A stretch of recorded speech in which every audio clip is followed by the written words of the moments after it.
నమస్తే BC news తో మీ ముందున్నది ఆనంద్ రాజ్ కుమార్. ఈనాటి వార్తల ముఖ్యాంశాలు. విజయవాడ తొమ్మలపల్లి కళాక్షేత్రంలో వందే మాతరం గేయం 150 వసంతాల కార్యక్రమం.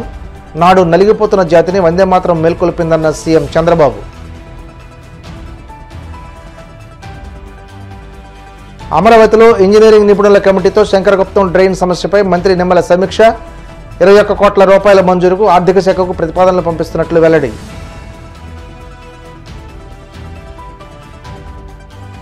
కాకినాడ జిల్లాలో పలు పరిశ్రమల ఏర్పాటుకు శంకుస్థాపన చేసిన మంత్రి నారాయణ అన్ని జిల్లాల సమాన అభివృద్ధికి కృషి చేస్తామని స్పష్టం.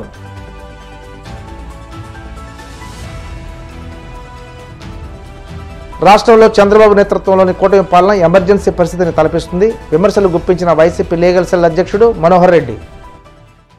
దేశభక్తి దేశాన్ని అభివృద్ధి పదంలో నడిపిస్తుందని, జాతీయ గేయమైన వందే మాతరం స్ఫూర్తితో ప్రతి ఒక్కరూ దేశభక్తితో మెలగాలని సీఎం చంద్రబాబు సూచించారు. విజయవాడ తుమ్మలపల్లి కళాక్షేత్రంలో జరిగిన వందే మాతర గేయం 150 వసంతాల కార్యక్రమంలో ఆయన ముఖ్య అతిథిగా పాల్గొన్నారు.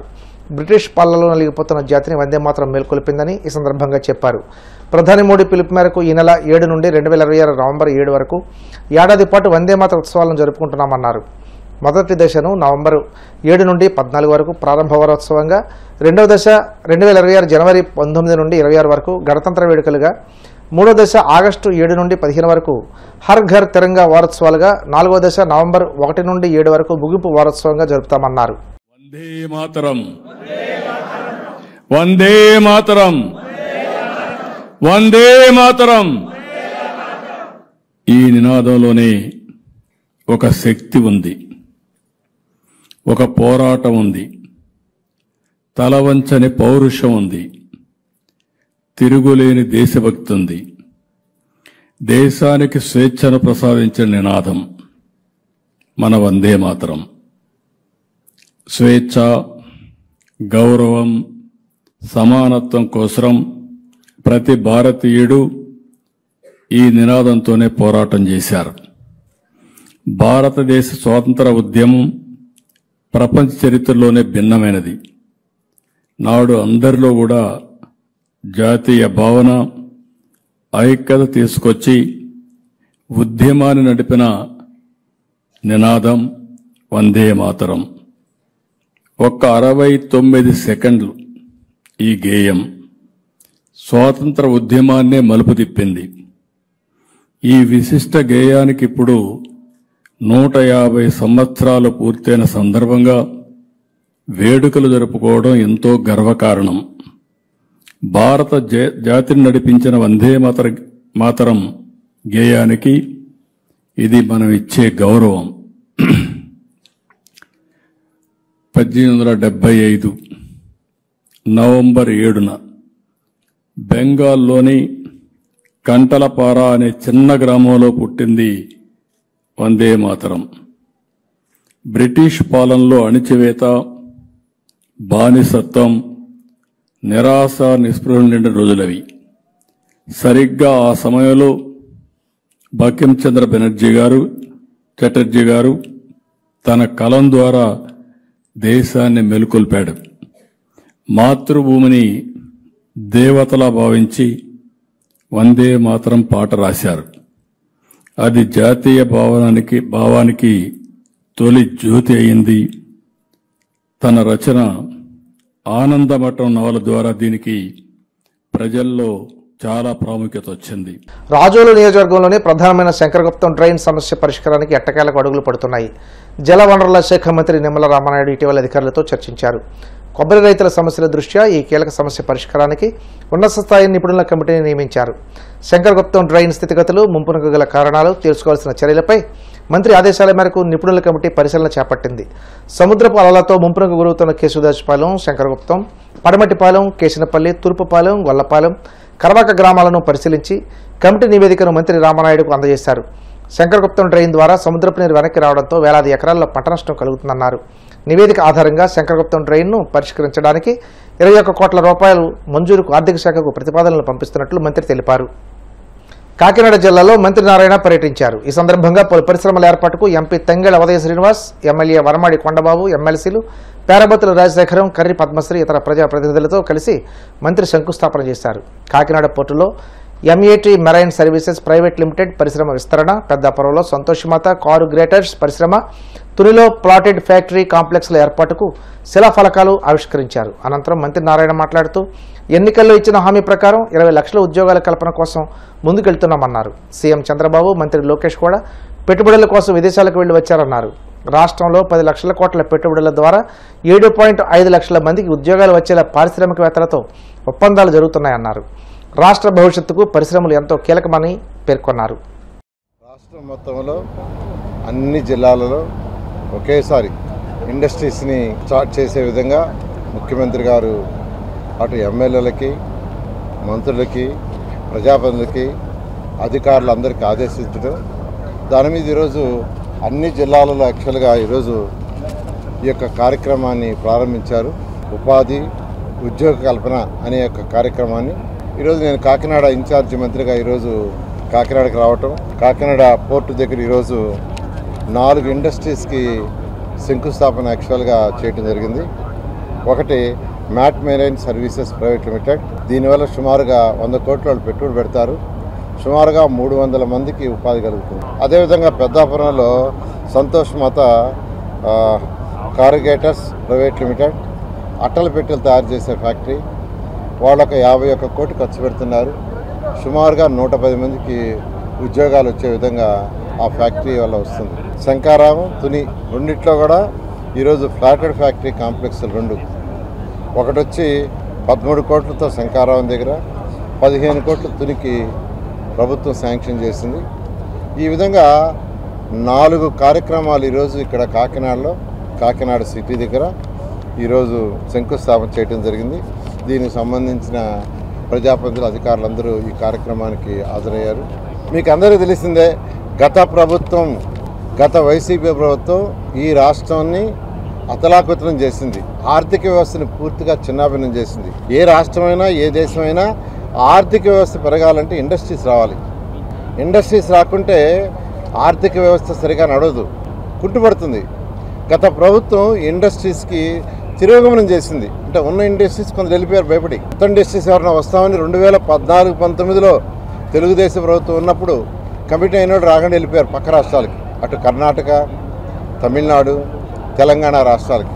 అయితే మళ్ళీ ఈ ప్రభుత్వం వచ్చిన తర్వాత గౌరవనీయ ముఖ్యమంత్రి గారు అనేక దేశ విదేశాలు తిరిగి ఈ దేశంలో ఉన్న అనేక మంది ఇండస్ట్రీస్ అందరినీ కలిసి వారే స్వయంగా కలిశారు. అదేవిధంగా ఈడీబీ చైర్మన్గా గౌరవనీయ లోకేష్ గారు వారు కలవటం జరిగింది.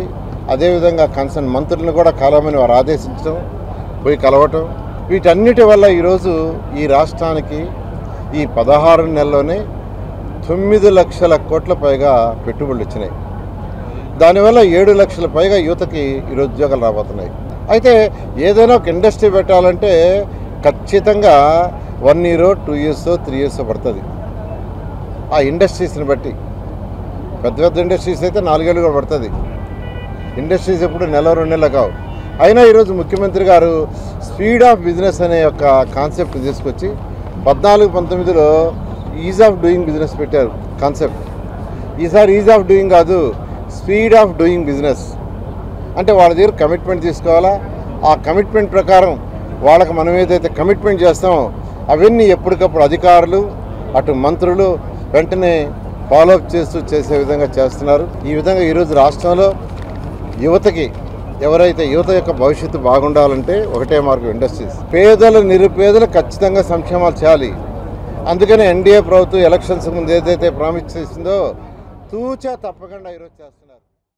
రాష్ట్రంలో చంద్రబాబు నేతృత్వంలోని కూటమి పాలన ఎమర్జెన్సీ పరిస్థితిని తలపిస్తుందని, ప్రభుత్వ వైఫల్యాలు సోషల్ మీడియాలో ప్రశ్నిస్తే రోడ్డుపైకి తీసుకొచ్చి గొత్తెత్తితే అక్రమ కేసులు పెడుతూ పౌరుల హక్కులను కాలరాస్తుందని వైసీపీ నాయకులు ధ్వజమెత్తారు. సీఎం చంద్రబాబు అచ్చం నియంత్రణ వ్యవహరిస్తున్నారని ఫైర్ అయ్యారు. కర్నూలు బస్సు ప్రమాదంలో ప్రభుత్వ బాధ్యతారాహిత్యం స్పష్టంగా కనిపిస్తుందని వైసీపీ లీగల్ సెల్ అధ్యక్షుడు మనోహర్ రెడ్డి, పార్టీ కర్నూలు జిల్లా అధ్యక్షుడు ఎస్వి మోహన్ రెడ్డి విమర్శించారు. కూటమి నాయకుల మెప్పు కోసం చట్టవిరుద్ధంగా వ్యవహరించే పోలీసులు రేపు వైసీపీ ప్రభుత్వం వచ్చాక తగిన మూల్యం చెల్లించుకోక తప్పదని మండిపడ్డారు. 19 మంది మరణిస్తే జనరల్ గా ప్రధాన ప్రతిపక్షం, ప్రజాస్వామిక శక్తులు గాని ఎవరైనా ప్రభుత్వాన్ని నిలదీస్తారు. ఇది ఎలా జరిగింది, దీని వెనక తప్పిదం ఎవరిది, ఏంటి?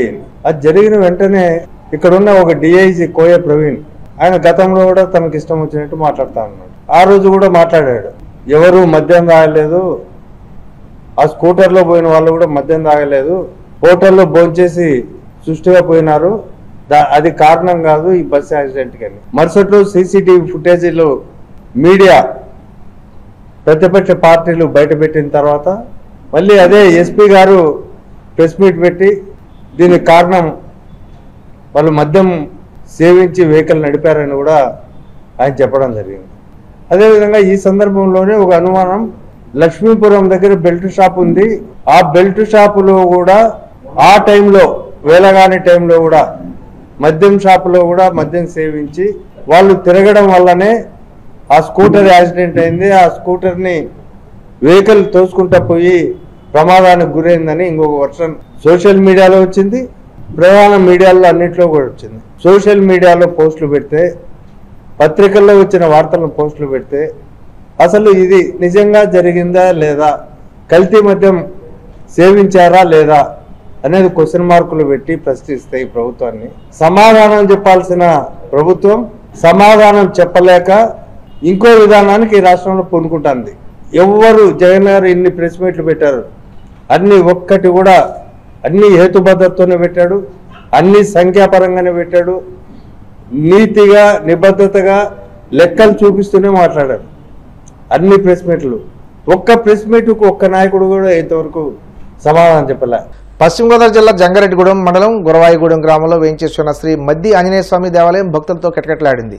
కార్తీక మాసం 3వ మంగళవారం కావడంతో స్వామివారిని దర్శించుకునేందుకు భక్తులు పెద్ద సంఖ్యలో ఆలయం వద్దకు చేరుకున్నారు. ఇటువంటి అవాంఛనీయ సంఘటనలు చోటు చేసుకోకుండా పోలీసు అధికారులు సిబ్బంది బందోబస్తు నిర్వహించారు. ఆలయ అర్చకులు తెల్లవారుజాము నుండి స్వామివారికి ప్రత్యేక పూజలు అభిషేకాలు నిర్వహించారు. అనంతరం అన్న సమారాధనలో భక్తులు పెద్ద సంఖ్యలో పాల్గొని అన్నప్రసాదాలు స్వీకరించారు. ఈ సందర్భంగా ఆలయ అర్చకులు వేదాంతం రంగప్రసాద్ మాట్లాడుతూ కార్తీక మాస ఉత్సవాల సందర్భంగా ఆలయంలో ప్రతిరోజు విశిష్ట పూజలు నిర్వహిస్తున్నామని తెలియజేశారు. స్వామివారి క్షేత్రంలో కార్తీక మాసోత్సవాల్లో భాగంగా 3వ మంగళవారం విశేషంగా స్వామివారికి ప్రీతికరమైనటువంటి రోజు అవటం వల్ల తెల్లవారుజాము నుంచే కూడా స్వామివారి ప్రాతకాల కైంకర్యముల అనంతరము స్వామివారికి విశేషమైనటువంటి గర్భాలయ దర్శనాలు, ఉచిత దర్శనాలు, అదే రకంగా వేద ఆశీర్వచనలు అత్యంత అద్భుతంగా జరుగుతున్నాయి. అష్టోత్తర మండపంలో అష్టోత్తరాలు, అదే రకంగా అన్నప్రాసనలు, నామకరణాలు వివిధ ప్రాంతాల నుంచి వచ్చినటువంటి భక్తులందరికీ కూడా చక్కగా జరుగుతున్నాయి.